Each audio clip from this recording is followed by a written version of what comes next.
SSC CGL tier 2 के paper 1 की previous year question paper की सीरीज को कंटिन्यू करते हुए आज एक और वीडियो हम आपके लिए लाए हैं। हम कोशिश करेंगे जितनी ज़्यादा से ज़्यादा क्वेश्चन पेपर हो हम इस प्लेलिस्ट में ऐड कर पाएँ। तो आप हमारे चैनल को ज़रूर सब्सक्राइब कर लें, बेल आइकन को हिट करना ना भूलें ताकि आपको आगे जितने भी क्वेश्चन पेपर्स हम करवा रहे हैं वो आपको एक ही प्लेलिस्ट में मिल जाएं, ठीक है। और आज का जो ये क्वेश्चन पेपर है वो 2/3/2023 का है, यानी 2 मार्च 2023 को ये पेपर हुआ था। इसका जीके का सेक्शन हम कवर कर रहे हैं और ये आगे आने वाला जो एसएससी का सीजीएल टीयर 2 है उसके लिए बहुत इम्पॉर्टेंट है। तो चलिए शुरू करते हैं। यहाँ पर फर्स्ट क्वेश्चन में आपको पूछा गया था, who composed Tabaqat i Nasiri in the Delhi सल्तनत पीरियड, ठीक है। तो ये जो है ये बनाया गया था, यहाँ पर ऑप्शन 3 करेक्ट रहेगा, ठीक है। क्या करेक्ट रहेगा? ऑप्शन 3 करेक्ट रहेगा, मिनहाजे सिराज, ठीक है। ये इसका करेक्ट आंसर है, इन्होंने इसे कंपोज किया था। नेक्स्ट क्वेश्चन में पूछा गया था, आइडेंटिफाई द करेक्ट स्टेटमेंट, ठीक है। यहाँ पर आपको करेक्ट स्टेटमेंट बतानी है। कुछ आपको लाइंस दी गई हैं और आपको बतानी है कि इनमें से कौन सी लाइन करेक्ट है, ठीक है। तो ऑप्शन 1 है आपके पास, resistance of a wire depend on the length and density of the wire. Next है specific resistance is the same for all conductors. Next है the resistance of a wire depend on the length and cross section of the wire. Next है specific resistance is dependent on the cross sectional area of the wire, ठीक है। तो यहाँ पर जो correct option है वो है ऑप्शन 3। जो रेजिस्टेंस होती है वायर की वो डिपेंड करती है length and cross section of the wire. अब नेक्स्ट क्वेश्चन देखते हैं। नेक्स्ट क्वेश्चन इस क्वेश्चन पेपर में पूछा गया था, which scientist suggested that the magnet must also exert an equal and opposite force on the current carrying conductor, ठीक है। तो इसका जो करेक्ट आंसर है वो है एंड्रे मैरी एम्पेयर, ये इसका करेक्ट आंसर रहेगा। नेक्स्ट क्वेश्चन में पूछा गया था, in which year was the estimates committee constituted for the first time in India. तो इसका करेक्ट आंसर है 1950 में, ठीक है। 1950 इसका करेक्ट आंसर है। अब नेक्स्ट क्वेश्चन देखते हैं। यहाँ पर कुछ आपको फिर से स्टेटमेंट्स दी गई हैं। फर्स्ट है कि Hindustan copper limited was incorporated on 9 November 1967.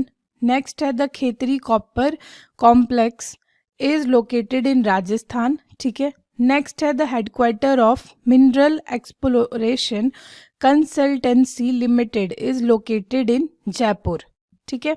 तो यहाँ पर सीधा सीधा जो ये फर्स्ट स्टेटमेंट है ये करेक्ट है, सेकंड भी करेक्ट है, ये जो थर्ड वाली है ये इनकरेक्ट है, ठीक है।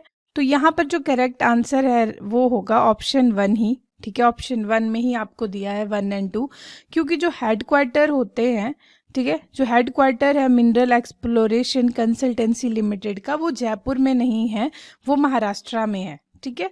आपको ये भी याद रखना है। अब नेक्स्ट क्वेश्चन देखते हैं। यहाँ पर पूछा गया था, which part of the constitution of India consists of the idea of a welfare state, ठीक है। तो इसका करेक्ट आंसर है number 1, directive principles of state policy, ठीक है, ये इसका करेक्ट आंसर है। अब नेक्स्ट क्वेश्चन देखते हैं। यहाँ पर पूछा गया था, which of the following is constituted under article 280 of the constitution of India, ठीक है। तो ये है फाइनेंस कमीशन।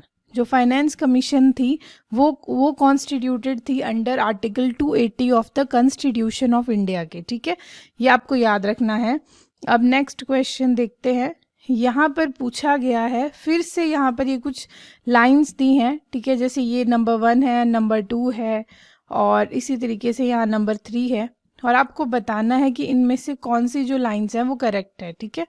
तो यहाँ पर जो नेशनल इन्वेस्टमेंट फंड था, ठीक है, उसके अकॉर्डिंग बताना है कि क्या क्या ट्रू है।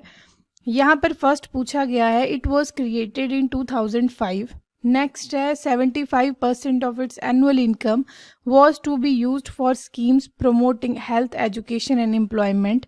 नेक्स्ट है इट वॉज डिसॉल्व्ड इन 2018। ठीक है, तो आपको बताना है कि कौन सी स्टेटमेंट यहाँ पर करेक्ट है। यहाँ पर जो करेक्ट स्टेटमेंट है वो ऑप्शन 4 रहेगा। ठीक है, इसमें जो स्टेटमेंट 1 है, ठीक है, और जो स्टेटमेंट यहाँ पर 2 है, ये दोनों ही करेक्ट है। ठीक है, और जो स्टेटमेंट 3 है वो इनकरेक्ट है। नेक्स्ट क्वेश्चन में आपको पूछा गया है Bhimbetka a noted site of the Paleolithical period is located in which state of India। तो ये है मध्य प्रदेश में, यहाँ पर ऑप्शन 4 करेक्ट रहेगा। अब नेक्स्ट क्वेश्चन देखते हैं। ये बेसिकली एक मैचिंग का क्वेश्चन था। ठीक है, यहाँ पर जो नेशनल स्पोर्ट्स अवार्ड हुए थे 2022 में, ठीक है, उसके अकॉर्डिंग ये मैच करना है आपको। तो अर्जुन अवार्ड किसे मिला था? अर्जुन अवार्ड मिला था सीमा पुनिया को। ठीक है, और द्रोणाचार्य अवार्ड रेगुलर किसे मिला था? ये मिला था जीवन जोत सिंह तेजा को। ठीक है, ये इसके साथ जो है वो आप अटैच करेंगे, मैच करेंगे। नेक्स्ट है द्रोणाचार्य अवार्ड लाइफ टाइम, ये किसे मिला था? तो ये मिला था दिनेश जवाहर को। ठीक है, और नेक्स्ट है दयाचंद। नेक्स्ट है ध्यानचंद अवार्ड, तो ये मिला था अश्विनी अक्कुन जी को। ठीक है, तो यहाँ पर जो करेक्ट आंसर था इस क्वेश्चन का वो ऑप्शन 4 रहेगा। ठीक है, आप ऑप्शंस जो हैं वो चेक कर सकते हैं क्वेश्चन पेपर में। वहाँ क्या है, मैचिंग इस तरीके से थी का 2। ठीक है, बी का क्या है 1 है, और सी का क्या है 4 होगा। ठीक है, डी का क्या है यहाँ पर करेक्ट ऑप्शन, यहाँ पर 3 होगा। ठीक है, इस तरीके से ये मैच होंगे। क्लियर है आपको? ठीक है, अब नेक्स्ट क्वेश्चन देखते हैं। नेक्स्ट क्वेश्चन में आपको पूछा गया है the act that is also known as Morley Minto reforms is. ठीक है, तो वो कौन सा एक्ट है? वो है यहाँ पर ऑप्शन 2 इंडियन काउंसिल्स एक्ट 1909। ठीक है, ये इसका करेक्ट आंसर है। अब नेक्स्ट क्वेश्चन देखते हैं। यहाँ पर पूछा गया था which of the following was the first B vitamin discovered in 1897। ठीक है, तो इसका करेक्ट आंसर है थायमिन। अब नेक्स्ट क्वेश्चन में पूछा गया है in which year did Albert Einstein predict a new state of matter by the Bose Einstein जो कॉन्डेंसेट होती है based on a quantum formulation by the Indian physicist Satyendra Nath Bose. ठीक है, तो इसका जो करेक्ट आंसर है वो है 1924। यहाँ पर करेक्ट आंसर क्या रहेगा? 1924। ठीक है, अब नेक्स्ट क्वेश्चन देखते हैं। नेक्स्ट क्वेश्चन में आपको पूछा गया था which was India's rank in the Asia Pacific personalised health index released by the Economist Intelligence Unit in January 2021। ठीक है, तो इसका करेक्ट आंसर था 10th। ठीक है, 10th रैंक रहा था। अब नेक्स्ट क्वेश्चन में यहाँ पर पूछा गया है विच of the following option is correct regarding sexually transmitted diseases. ठीक है, आपको इसके बारे में 2 स्टेटमेंट्स दी गई थी, आपको बताना था कि कौन सी करेक्ट है। फर्स्ट स्टेटमेंट है कि sexually transmitted diseases are infections transmitted from an infected person to an uninfected person through sexual contacts. ठीक है, नेक्स्ट है HIV, HPV, hepatitis B virus is responsible for STD। तो यहाँ पर बोथ, ये दोनों ही स्टेटमेंट्स जो हैं वो करेक्ट रहेंगी, A एंड B।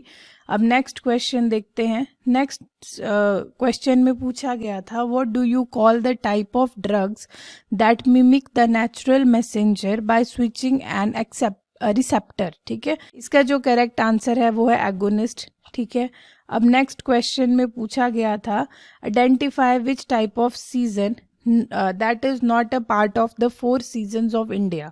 ठीक है, तो इसका करेक्ट आंसर है ऑप्शन 4। जो सीज़न नहीं है पार्ट ऑफ इंडिया के जो सीजन्स हैं, तो ये है the south east monsoon season. ठीक है, ये नहीं है, ऑप्शन 4 यहाँ पर करेक्ट रहेगा। अब नेक्स्ट क्वेश्चन देखते हैं। नेक्स्ट क्वेश्चन में पूछा गया था which of the following statement are correct regarding the benefit of retired president of India. ठीक है, इनके अकॉर्डिंग बताना है। और यहाँ पर आपको चार जो है वो मतलब कुछ स्टेटमेंट्स दी हैं और नीचे ऑप्शंस दिए हैं। पहले ए पढ़ेंगे। ए में क्या लिखा गया था? The former president of India will also be entitled to a monthly pension of 2.5 lakh. B है he she is entitled to a secretarial staff comprising a private secretary, a personal assistant, and additional private secretary, 2 PNs, and office expenses up to 1 lakh per annum. Next जो C statement है उसमें लिखा गया था he she is also entitled to free highest class travel anywhere in India accompanied by 1 person by rail, air और steamer. ठीक है, तो यहाँ पर जो ऑप्शन 4 है वो करेक्ट है, क्योंकि ये जितनी भी स्टेटमेंट्स हैं ये सभी करेक्ट हैं। अब नेक्स्ट क्वेश्चन में पूछा गया है which option correctly represent the countries in the decreasing order of HDI। ठीक है, ह्यूमन डेवलपमेंट इंडेक्स, ये इसका जो है वो डेफिनेशन है, फुल फॉर्म है ही एज रिलीज्ड इन सितंबर 2022। ठीक है, तो HDI के अकॉर्डिंग जो रैंक था वो था सबसे ऊपर Switzerland, then Denmark, then Japan, then Niger. ठीक है, ये इसका करेक्ट आंसर है, यहाँ पर ऑप्शन 1 करेक्ट था। अब नेक्स्ट क्वेश्चन में पूछा गया है identify which of the following statement about agriculture in India are correct. Number 1, rabi crops are sown in India from October to December and harvested from April to June, ये तो correct है। ठीक है, next है important crops grown during rabi in India are paddy, gram, soybean, mustard. ठीक है, next है aman and boro are 3 crops of paddy in Assam, West Bengal and Orissa. तो यहाँ पर जो करेक्ट आंसर रहेगा वो है, तो इसका करेक्ट आंसर है यहाँ पर ऑप्शन 2। ठीक है, फर्स्ट एंड 3 ये दोनों जो हैं वो करेक्ट स्टेटमेंट्स हैं। अब नेक्स्ट क्वेश्चन में पूछा गया था which state recorded the lowest literacy rate in the 2011 census. ठीक है, तो 2011 की जो सेंसस है उसमें लोएस्ट लिटरेसी जो रेट था वो है बिहार का। ऑप्शन यहाँ पर 1 करेक्ट रहेगा। अब नेक्स्ट क्वेश्चन में पूछा गया था deficiency of which of the following vitamin causes excessive bleeding from wounds. ठीक है, तो यहाँ पर किसकी डेफिशिएंसी से ऐसा होता है? विटामिन के की डिफिशिएंसी से। ठीक है, नेक्स्ट क्वेश्चन में आपको पूछा गया था which of the following is a statement is are correct regarding changes to Atal pension योजना स्कीम डन इन 2022। ठीक है, यहाँ पर भी वैसे ही आपको स्टेटमेंट्स दी गई हैं। ठीक है, ABC करके। फर्स्ट है according to the new criteria any citizen who is or has been an income tax payer shall not be eligible to join APY after 1 October 2022। Next है subscribers would receive the guaranteed minimum monthly pension of 1000 or 2000 or 3000, 4000 or 5000 at the age of 80 years।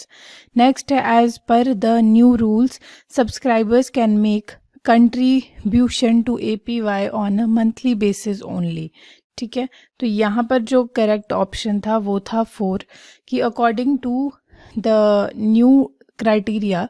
Option 4 में basically A statement only correct रहेगी कि according to the new criteria any citizen who is or has been an income tax payer shall not be eligible to join APY after 1 October 2022। ठीक है, अब next question में पूछा गया था which of the following is considered a capital expense. ठीक है, तो कैपिटल एक्सपेंस जो होता है, जैसे यहाँ पर 4 ऑप्शन थे, इनमें से करेक्ट था कंस्ट्रक्शन ऑफ स्कूल बिल्डिंग्स। ठीक है, ये कैपिटल एक्सपेंस में आता है, जबकि pension, payment of salaries, subsidies ये कैपिटल एक्सपेंस में नहीं आती। ऑप्शन 4 करेक्ट रहेगा।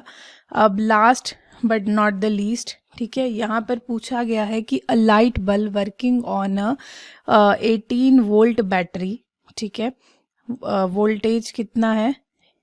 18 volt battery draws a current of 3 ampere, what will be the resistance of the bulb. ठीक है, तो ये फॉर्मूला होता है रेजिस्टेंस का। ठीक है, V/I करके, तो कर लो 18/3। ठीक है, 6 ओम। तो इसका जो करेक्ट आंसर है वो है ऑप्शन 1 यहाँ पर। क्लियर है आपको? ठीक है, यहाँ पर ऑप्शन 1 करेक्ट रहेगा। और इसके साथ ही आज का ये क्वेश्चन पेपर ख़त्म होता है। अब नेक्स्ट कोई और क्वेश्चन पेपर के साथ हम मिलेंगे नेक्स्ट वीडियो में। तब तक के लिए थैंक यू।